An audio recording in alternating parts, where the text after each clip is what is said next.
হ্যাঁ, সম্মানিত মুসলিম ভাইরা, এখন পর্যায় নগর শরীফে মসজিদ কিবলা আমার গতি ও ওখানকার গতি বিশ্বাস কিবলা আমার হুজুর কিবলার যিনি সন্তান, চতুর্থ সন্তান, উনি মিলাদ শরীফ পড়াবেন এবং আজকে ইন্টারনেটের মাধ্যমে এখানে ঘোষণা দিবেন যে আমাকে সেখানে খেলাফত দেওয়া হয়েছে কিনা। হুজুর কিবলা উনি সামনে একটু কথা বলে উনি মিলাদ শরীফ করে দেবেন। মিলাদ শরীফ করে নিয়ে আমরা দেবেন।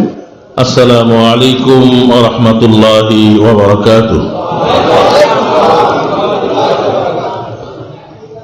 আলহামদুলিল্লাহ ওয়া শুকরুলিল্লাহ আযকুর সালাতু সালামি হাবিবিল্লাহ। ইনশাআল্লাহ তাআলা আমরা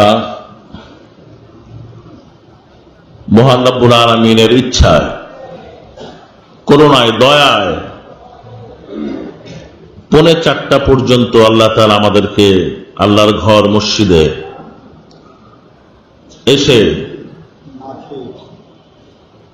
না খেয়ে কষ্ট করে গরমের মধ্যে সবাইকে আল্লাহ তাআলা কবুল করেছেন, বসে থাকার তৌফিক দিয়েছেন। সকলে বলি আলহামদুলিল্লাহ। আজকে এমন এক ব্যক্তিত্ব যার পেছনে আমরা জুমার নামাজ আদায় করলাম, যিনি কোরআন হাদিস থেকে আলোচনা করলেন, সারা বাংলাদেশের আলোড়ন সৃষ্টিকারী,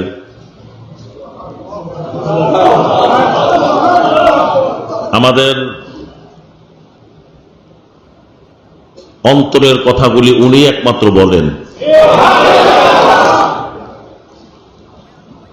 আল্লাহ তাআলা যেন তাকে হায়াতুত তাইয়্যিবা দান করেন। শুকরাবিন।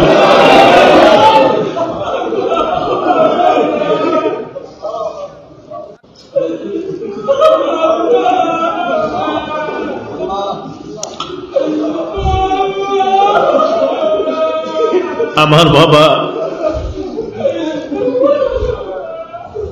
আহমদাবাদ দরবার শরীফ, করটিয়া, টাঙ্গাইলের পীর কেবলা,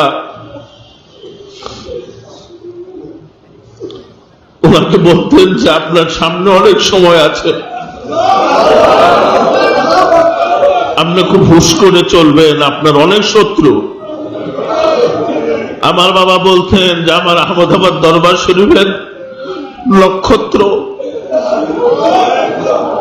আহমদাবাদ দরবার শরীফের নক্ষত্র, যাকে আব্বা অত্যন্ত ভালোবাসতেন, মোহাব্বত করতেন, 2013 সনে আমাদের আহমদাবাদ দরবার শরীফের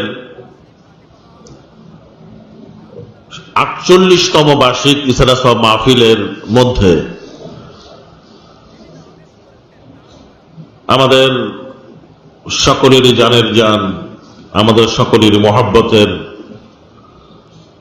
আলহাজ আল্লামা ডক্টর মুফতি আশরাফ আলী মোল্লা সিদ্দিকী আহমদাবাদ দরবার শরীফ থেকে আমার বাবা আহমদাবাদ দরবার শরীফের মরহুম পীর সাহেব আল্লামা শেখ হযরত মাওলানা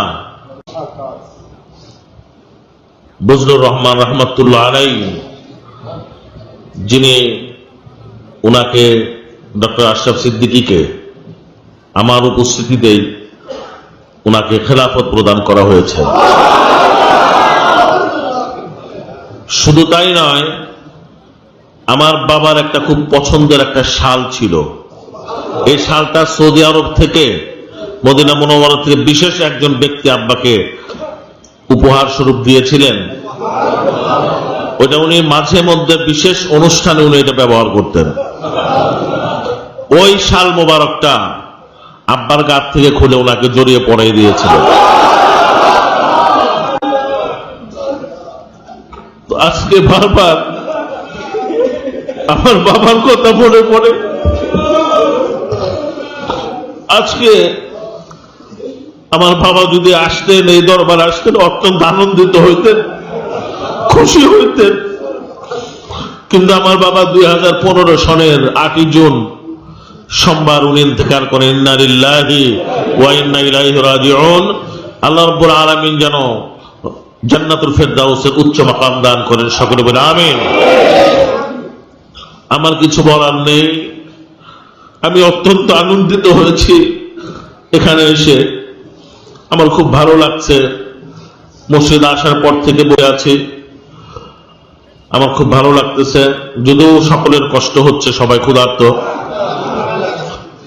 তো ইনশাআল্লাহ তাআলা আমি সবাইকে দাওয়াত দিচ্ছি, আমাদের মাহফিলে যাবেন।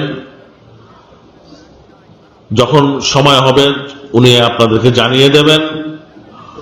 আমি আপনাদের সকলের কাছে দোয়া চাই। আমার কোনো যোগ্যতা নাই, আমার কিছু নাই, আমার মতো পাপী তাপী জগতে আর কেউ নাই, আমার জন্য দোয়া করবেন।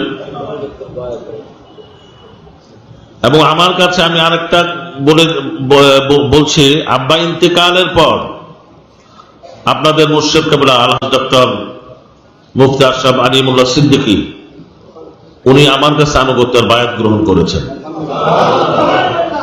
বর্তমান গদিনশীলের দায়িত্বে আমি আছি,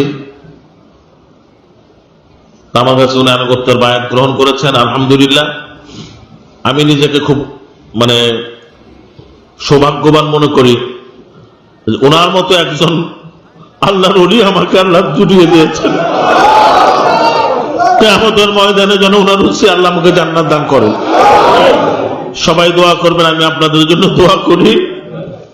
আল্লাহ তাআলা যেন আমাদেরকে জান্নাতি না বানায় কবরে ডাক না দেন। আল্লাহ তাআলা সকলকে আশিক রাসূল হিসেবে কবুল মঞ্জুর করেন। সকল বলে আমিন। আসসালামু আলাইকুম ওয়া রাহমাতুল্লাহি ওয়া বারাকাতুহু।